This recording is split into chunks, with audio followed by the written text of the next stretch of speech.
water. Okay. Yeah. Band you might have heard of this week. This little band, these gentlemen from Motörhead put out an album in 1980 called No Sleep Till Hammersmith. This was recorded at Newcastle, Runton, and Leeds. No actual Hammersmith material here. Don't get caught up in the details. And the first of their approximately 1,923 live Motörhead releases. I think more after he died. But anyway. No Sleep finds the classic lineup at the top of their game. The record is a landmark pile of brute force, eventually peaking at #1 in the UK.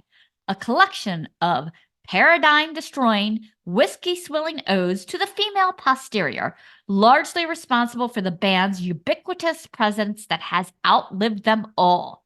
Fast Eddie was the last to pass in 2018, and will continue to represent everything bullet-belted, parochial, and tight-trousered for decades to come. I highly recommend you check out the Classic Albums series on Ace of Spades.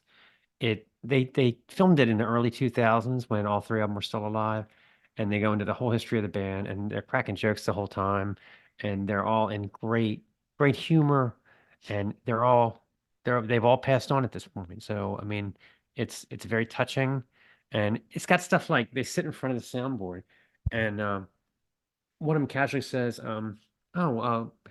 isolate the tap dancer in Ace of Spades. And you're like, tap dancer? There's a person tap dancing in that song. He turns it up on the board. It's awesome. Anyway, I highly recommend that. So, all right, so check out how heavy this comes through. This is the song Motörhead.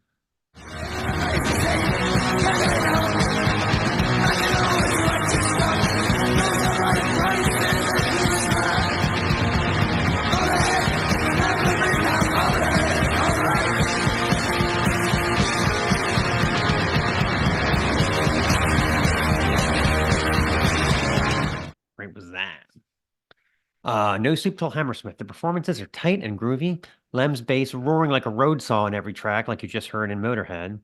It's much heavier than the garagey sound that Speedy Keen dialed up in the studio.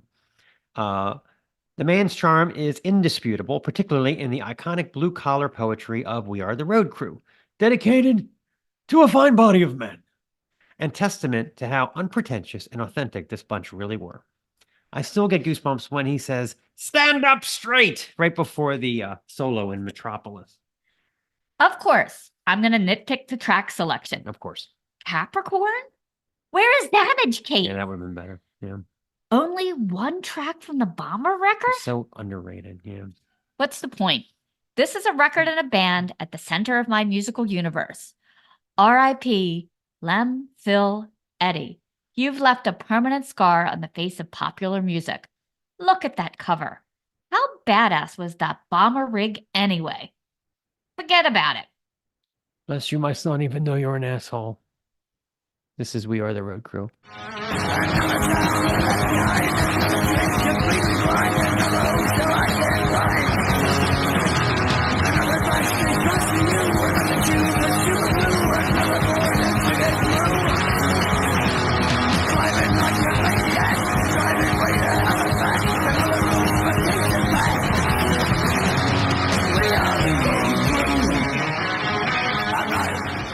This is the Snaggletooth Rock and Roll Podcast.